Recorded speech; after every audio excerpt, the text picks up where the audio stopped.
नमस्ते दोस्तों, स्वागत है आपका इस ब्यूटीफुल फैसिनेटिंग टॉपिक में दैट इज़ फार्माकोकाइनेटिक्स। इंट्रोडक्शन समझ गए हो, बेसिक सारे कॉन्सेप्ट क्रिस्टल क्लियर हो गए हैं। तो अब बात करते हैं आदमी की। मैं आदमी हूँ, आप आदमी हैं, हम सब आदमी हैं, ठीक है। तो हम सब आदमी हैं तो आदमी याद रखना बड़ा इजी है। फार्माकोकाइनेटिक्स में चार ही कॉन्सेप्ट, चार ही मेन इंटीग्रल कंपोनेंट्स है आदमी: अब्जॉर्प्शन, डिस्ट्रीब्यूशन, मेटाबॉलिज्म और एक्सक्रीशन। अब्जॉर्प्शन, गोली अंदर कैसे जाएगी, किस रूट से जाएगी, that is route of drug administration में पढ़ लिया। डिस्ट्रीब्यूशन कहाँ जाएगी, मेटाबॉलिज्म कहाँ जाके टूटेगी, क्योंकि पेट में जाएगी, इंटेस्टाइन से फिर हेपाटिक पोर्टल वेन से लिवर में जाएगी। फिर उसके बाद एक्सक्रीशन कैसे निकलेगी, सूसू में निकलेगी या पॉटी में निकलेगी, यूरिन में निकलेगी या फीसिस में निकलेगी।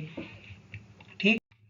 तो अब सबसे पहले हम बात करेंगे सबसे इंपॉर्टेंट कॉन्सेप्ट की, जो बहुत ज़्यादा इंपॉर्टेंट है, दैट इज़ आयोनाइजेशन। ये बहुत कंफ्यूजिंग कॉन्सेप्ट है, तो इसको मैं बहुत आराम से इन डेप्थ डिटेल में डिस्कस करूँगा। फिर बात करेंगे ट्रांसपोर्ट मैकेनिज्म्स की, फिर अब्जॉर्प्शन में bioavailability, bioequivalence, distribution में volume of distribution, plasma protein binding, metabolism में first pass metabolism and chemical pathways, फिर एलिमिनेशन में first and zero order kinetics, excretion और क्लियरेंस, एंड में steady state principle and two dose strategy.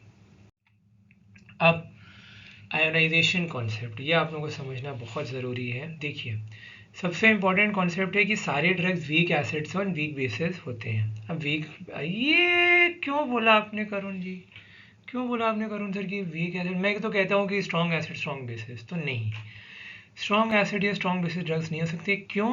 Simple सा फंडा है, अगर स्ट्रॉन्ग एसिड स्ट्रॉन्ग बेसिस होंगे, जैसी दवाई लेंगे फटाक से वो आयोनाइज होके आयन से ब्रेक कर जाएगी और वो अब्जॉर्ब नहीं होगी। ठीक, हमेशा नॉन आयनाइज फॉर्म ही अब्जॉर्ब होगी। आयन में ब्रेक हो गई फिर तो वो यूरिन में निकल गई या फिर फीसिस में भी जा सकती है। ठीक, so drug is always absorbed in the non ionize form. दो तरह के फॉर्म्स होते हैं, एक होता है आयोनाइज्ड, ठीक है, जिसमें ड्रग इज इजीली एक्सक्रीटेड। एक ionize is the water soluble form, dissolve in water. Non ionize is the lipid soluble form, ठीक, डिजॉल्व इन लिपिड। अब आप सबको पता है हमारे बिलियंस ट्रिलियंस ऑफ सेल्स हैं। Fluid mosaic model Singer and Nicolson का आप सबने पढ़ रखा होगा अपनी बायोलॉजी क्लासेस में। उसमें क्या होता है, बाई लेयर ऑफ फॉस्फोलिपिड्स, दोनों तरफ, इधर भी फॉस्फोलिपिड और इधर भी फॉस्फोलिपिड, तो फॉस्फोलिपिड्स हैं। तो कौन ड्रग सेल के अंदर जाने के लिए उसको लिपिड का होना पड़ेगा, तभी वो लिपिड के अंदर जा पाएगी। क्योंकि आपको अगर याद हो, हाइड्रोफिलिक तो नहीं होता, हाइड्रोफोबिक होता है। फोबिया होता है, डर लगता है भैया पानी से, बहुत डर लगता है मुझे, ठीक है। तो इसीलिए पानी से बहुत डर लगता है, तो उसको हाइड्रोफोबिक होता है, उसका outer and hydrophobic, and it is lipophilic, ठीक है, जो आउटर एंड होता है सेल मेम्ब्रेन का। तो उसके अंदर आने के लिए इट इज़ हाइड्रोफोबिक, पानी से डर लगता है। बट अगर ड्रग लिपिड सॉल्युबल है, यानी कि नॉन आयोनाइज फॉर्म में होगी, तो वो फटाक से यूं यूं यूं यूं यूं चली जाएगी। अरे वाटर वाटर धक्का देगा, तेरी तो, मैं तो तेरे को आने ना दूं अंदर, तो वाटर सॉल्युबल जा बाहर जा। मैं सिर्फ लिपिड सॉल्युबल अलाउ करूंगा, water soluble not allowed, only lipid soluble allowed. क्योंकि मैं भैया लिपिड का बना हूँ यार, मेरी एक लेयर फॉस्फोलिपिड ये है, दूसरी लेयर फॉस्फोलिपिड की, बाई लेयर ऑफ फॉस्फोलिपिड, कैसे मैं तेरे को घुसने दूँ, चल निकल बाहर। तो इसीलिए ओनली द नॉन एवरेज। अच्छा, तुम नॉन एवरेज हो, तुम लिपिड सॉल्युबल हो, अरे आ जाओ आ जाओ आ जाओ। तो इसीलिए मजे से घुसाएगा, आ जाओ आ जाओ आ जाओ, सब आ जाओ यार। अरे लिपिड सॉल्युबल क्या दे रहे दोस्त यार, गले मिल यार, गले मिलते और क्या बात है, और क्या भाई। तो फिर only the non ionize form crosses the biomembranes. Ionize form renally excreted होगा क्योंकि वाटर सॉल्युबल होगा। अब एक और बहुत important concept, acid and acid in the non ionize lipid soluble form and vice versa. इसको एक सिंपल से एग्जांपल से समझते हैं। सबसे common weakly acidic drug, non steroidal anti inflammatory drug aspirin की गोली, ठीक है। डिस्प्रिन, डिस्प्रिन के नाम से आती है ना, सर दर्द में खाते हैं एस्पिरिन, या पैरासीटामोल भी ले सकते हैं। अब ये एसिडिक ड्रग्स हैं, इनका अब्जॉर्प्शन अच्छा होता है पेट के अंदर, क्योंकि पेट के अंदर गैस्ट्रिक एसिड होता है। तो जब गैस्ट्रिक एसिड होता है, एसिडिक ड्रग होता है, सो गैस्ट्रिक एसिड में एसिडिक ड्रग फटाक से अंदर चला जाएगा, ठीक है, पेट के अंदर। अभी एक डायग्राम से और आपको क्रिस्टल क्लियर हो जाएगा ये कॉन्सेप्ट, अभी के लिए समझ लेते हैं। पेट में गैस्ट्रिक एसिड है, ड्रग एसिडिक है, फटाक से यूं अब्जॉर्ब हो जाएगा। ऐसे ही, माँ ओ मेरी माँ, मैं तेरा लाडला, ये मैंने क्यों बोला, मॉर्फिन, एट्रोपिन, एम्फेटामिन, ये 3 ड्रग्स होती हैं बेसिक ड्रग्स। ठीक है, आपने लाडला फिल्म देखी? अरे लाडला फिल्म देखना तो बेसिक है यार, लाडला फिल्म देखना बेसिक है। इससे आपको क्या याद हो गया? Morphine, atropine, amphetamine, 3 important drug. Morphine opioid, atropine anticholinergic, amphetamine CNS stimulant.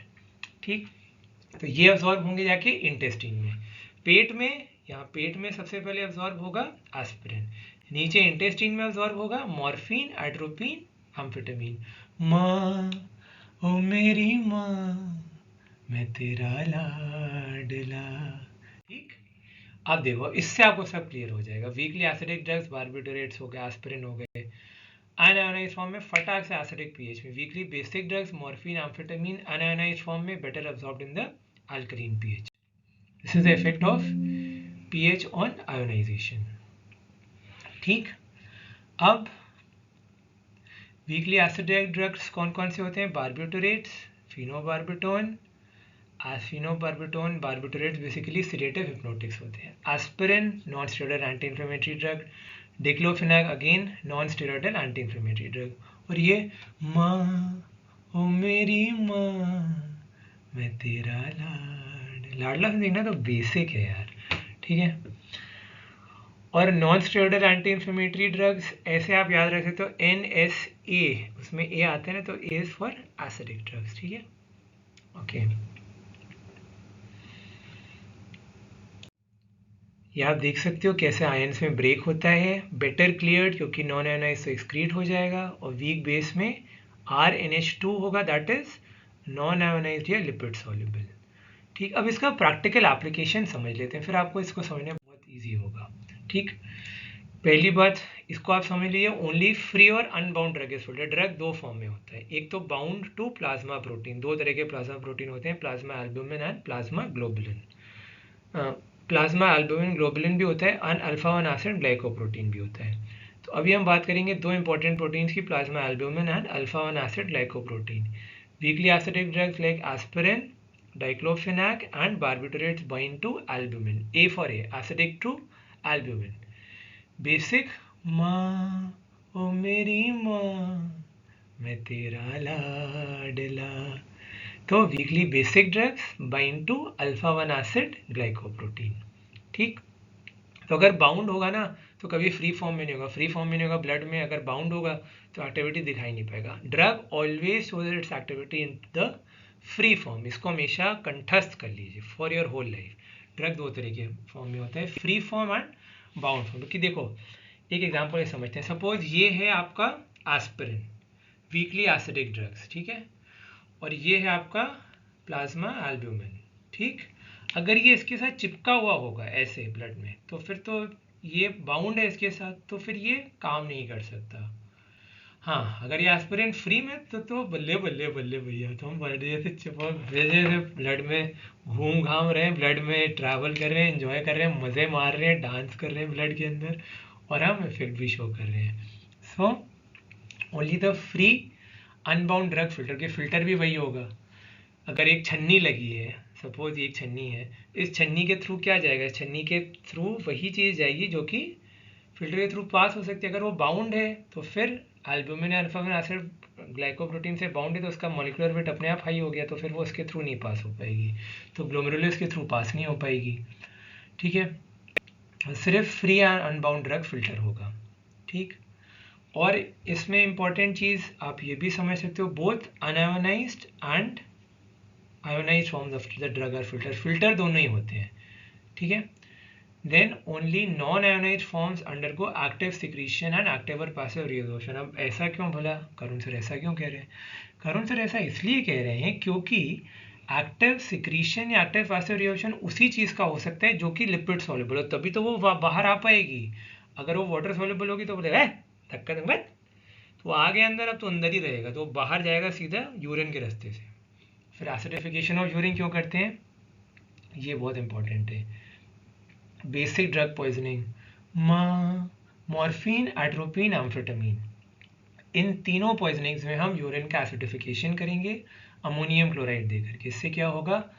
Week basis ions में टूट जाएंगे, they will break up into free ions, और एक बार आयंस में टूट गए तो बेटा आप तो निकल, तेरी तो निकल, तेरी तो मैं तो तेरे को अंदर ही ना घुस तो निकल पा रहा हूँ, तो आप एलिमिनेट हो जाएगा वो। अभी डायग्राम से और क्लियर हो जाएगा। फिर अल्कलिनाइजेशन करेंगे in the case of acidic drug poisoning, ये इसका प्रैक्टिकल क्लिनिकल एप्लीकेशन है, ये आपको फिर इजीली समझ में भी आएगा और आपको याद करने में इजी होगा। अगर एसिडिक ड्रग पॉइजनिंग है जैसे कि एस्पिरिन, डाइक्लोफिनैक या फिर बारबिटोरेट्स, तो फिर उनको हम अल्कलिनाइज करेंगे ताकि रीनल एलिमिनेशन आपका इजी हो जाए। इस डायग्राम में इजी हो गया समझने में। ये देखिए, I stands for ionized, N stands for non ionized. अब नॉन आयोनाइज्ड ही जा पाएगा बाहर क्योंकि ये डबल लेयर है फॉस्फोलिपिड की, तो बोलेगा निकल, मैं नहीं तेरे को, मैं तेरे, अच्छा तुम लिपिड वाले हो, अरे आ जाओ आ जाओ। तो फिर उसको बोले चलो तुम्हें वापस जाना है, तुम वापस ब्लड के अंदर चले जाओ, और अगर ब्लड से कोई चीज़ अंदर आना चाहती है तो उसको भी फ्री है। उनको तो फ्री है, तुमको तो फ्री है। अवनाइस को तुम चाहे मुझे 10 करोड़ 20 करोड़ रुपए दो तब भी मैं तुम्हें अंदर नहीं आने दूंगा, तुम निकलो बाहर, ठीक, जैसा मैंने बताया था। तो आई होप सो आपको ये आयनाइजेशन का कॉन्सेप्ट समझ में आ गया। This is very important and integral to the understanding of pharmacology. अब आयनाइजेशन का कॉन्सेप्ट बताने के बाद जो बाकी के टॉपिक डिस्कस किए थे उनके बारे में बाद में बात करेंगे। तब तक के लिए this is Karun Kumar signing off, bye bye and see you soon.